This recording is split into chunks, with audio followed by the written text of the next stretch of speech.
Hello student, I hope you all are good. तो last lesson में हमने कुछ मोडाल वर्ब्स को कवर किया था, तो आज का हमारी मोडाल वर्ब है दैट इज़ यूज टू। तो आज के इस लेसन में हम कंप्लीट मोडाल वर्ब को देखने वाले हैं यूज टू को, कि हम इसको कैसे यूज़ करेंगे और किस किस कंडीशन में इसका यूज़ होता है। तो चलिए शुरू करते हैं। तो यूज टू की अगर हम बात करते हैं तो यूज टू का यूज़ हम करते हैं एक आदत बताने के लिए।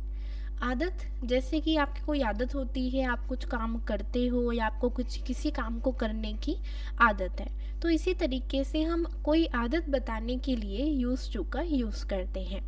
लेकिन आदत जो हम बताएंगे, सबसे पहले हम इसमें पास्ट की हैबिट बताते हैं कि हम कोई काम पास्ट में किया करते थे, हमारी कोई आदत पास्ट में थी। जैसे इसमें हम कह सकते हैं कि हमें कोई आदत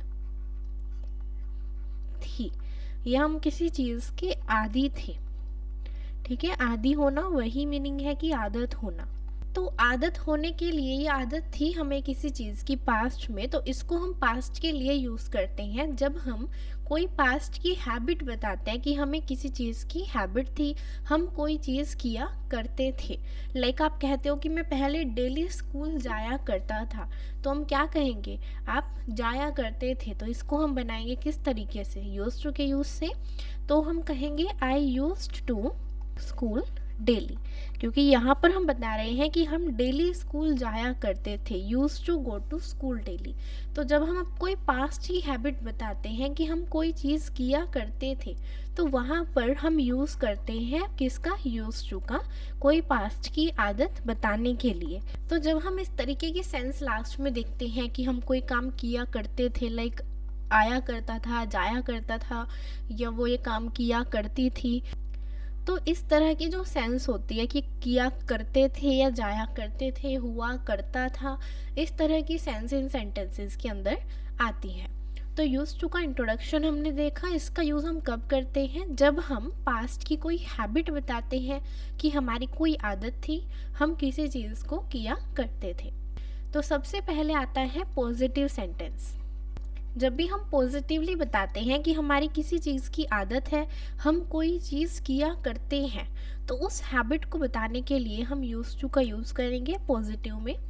तो इसको बनाने के लिए सबसे पहले सब्जेक्ट का यूज़ होता है, देन यहाँ पर आएगी modal verb that is use to, and इनके साथ हम वर्ब की फर्स्ट फॉर्म का ही यूज़ करते हैं और लास्ट में ऑब्जेक्ट। तो ये इसका सेंटेंस स्ट्रक्चर रहेगा पॉजिटिव का। नेक्स्ट आता है नेगेटिव, बट इसमें थोड़ा सा चेंज क्या होगा कि यहाँ पर हेल्पिंग वर्ब आ जाएगी नॉट के लिए, तो यहाँ हेल्पिंग वर्ब लगेगी डिड। ओके, डिड के साथ नॉट, डिड नॉट। फिर हम यूज़ करेंगे यूज टू, देन वर्ब की फर्स्ट फॉर्म और लास्ट में ऑब्जेक्ट। ये पूरा आपका सेम रहेगा। अब यहाँ पर आपने एक चीज़ नोटिस की है कि हमने सिर्फ यूज टू लिखा है, ना कि यूज्ड टू। तो यहाँ पर यही चीज़ होती है कि जब हम इसमें नेगेटिव में कोई सेंटेंस बनाते हैं, तो हम यूज्ड टू का यूज़ नहीं करते हैं, मीन्स उसमें डी नहीं लगता है, वहाँ पर ओनली यूज टू आएगा। तो ये चीज़ आपको ध्यान रखनी है। वो रोज़ डांस किया करती थी, she use to do dance every day. तो यहाँ हम एवरी डे की बात कर रहे हैं कि ये काम हमारा डेली हुआ करता था। वो स्मोकिंग किया करता था, ही यूज टू डू स्मोकिंग। तो ये भी हमारी कैसी आदत है, पास्ट की आदत हम बता रहे हैं कि हम कोई चीज़ किया करते थे। दे यूज टू मतलब ज़्यादा की हम बात कर रहे हैं कि वे डेली ऑफिस 9 बजे जाया करते थे। तो ये एक हैबिट थी कि वो डेली इस टाइम जाया करते थे। मैं डेली फास्ट फूड खाया करता था, आई यूज टू ईट। वो चॉकलेट खाया करती थी। तो ये भी हम पास्ट की हैबिट बता रहे हैं कि हम कोई काम किया करते थे। वो रोज़ स्मोकिंग नहीं किया करता था, he did not use to smoke daily. मैं एक्सरसाइज नहीं किया करती थी या नहीं किया करता था। वो डेली मार्केट नहीं जाया करती थी। वो लेट नहीं उठा करता था, he did not use to wake up late. मैं खाना नहीं बनाया करता था, मेरी मदर ऑयली फूड नहीं खाया करती थी। तो इन सभी में हमने देखे नेगेटिव तरीके से कि हम कोई अगर इस तरीके से हैबिट बताते हैं जो हमारी नहीं हुआ करती थी, तो वहाँ पर हम डिड नॉट यूज टू का यूज़ करते हैं।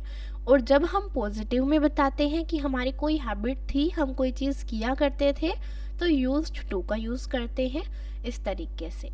तो आई होप आपको पॉजिटिव एंड नेगेटिव बहुत अच्छे से क्लियर हुआ है। नाउ आगे हम देखते हैं क्वेश्चंस हम इसमें कैसे करते हैं। तो सबसे पहले आता है इंटरोगेटिव क्वेश्चन। तो यहाँ इंटरोगेटिव क्वेश्चन जब हम बनाएंगे तो सबसे पहले हेल्पिंग वर्ब आएगी, इसके अंदर हेल्पिंग वर्ब है डिड, देन सब्जेक्ट नॉट, फिर हम यूज़ करेंगे यूज टू का। क्वेश्चन में भी हम यूज टू का ही यूज़ करेंगे, यूज्ड टू ओनली पॉजिटिव में यूज़ होगा। तो ये बनेगा हमारे इस तरीके से इंटरोगेटिव क्वेश्चन। नोट कब आएगा? जब हम इंटरोगेटिव प्लस नेगेटिव में क्वेश्चन करते हैं, और अगर हम इसको कॉन्ट्रैक्शन में यूज़ करें तो नोट डिड के साथ भी आ सकता है स्टार्टिंग में, तो ये हो जाएगा डिड। ठीक है, did subject use to verb की first form and object like this. So WH question होता है जिन क्वेश्चन के जो आंसर होते हैं वो डिटेल में होते हैं, या हम कह सकते हैं कंप्लीट आंसर हम करते हैं। तो इसमें हम सबसे पहले यूज करते हैं WH word, then did subject not use to verb की फर्स्ट फॉर्म एंड ऑब्जेक्ट। क्या वो जल्दी उठा करता था? Did he use to wake up early? क्या वो अपना बिजनेस किया करती थी? Did she use to do her business? क्या वो हर वीक ट्रिप पर जाया करते थे? Did they use to go for a trip every week? वो डांस क्यों किया करती थी? वो क्या किया करती थी? Like she use to do a job, वो जॉब किया करती थी। वो किधर काम किया करता था? Where did he use to work? तो हम कह सकते हैं he use to work in ABC company. वो किसी भी कंपनी का आप नेम लेके बोल सकते हो कि वो इस कंपनी में काम किया करता था। क्या वो संडे को स्कूल जाया करता था? क्या वो फास्ट फूड बनाया करती थी? क्या तुम अपने प्रोजेक्ट्स टाइम पर कंप्लीट किया करते थे? क्या वो पेंटिंग्स घर पर बनाया करता था? Did he use to make paintings at home? तो ये सारे थे हमारे WH and interrogative questions. I hope ये आपको बहुत अच्छे से क्लियर हुए हैं। तो यूज टू का फर्स्ट यूज़ हम करते हैं जब हम कोई पास्ट की हैबिट बताते हैं कि हमारी कोई पास्ट में आदत हुआ करती थी। तो इस तरीके से हम यूज टू का इसमें यूज़ करते हैं।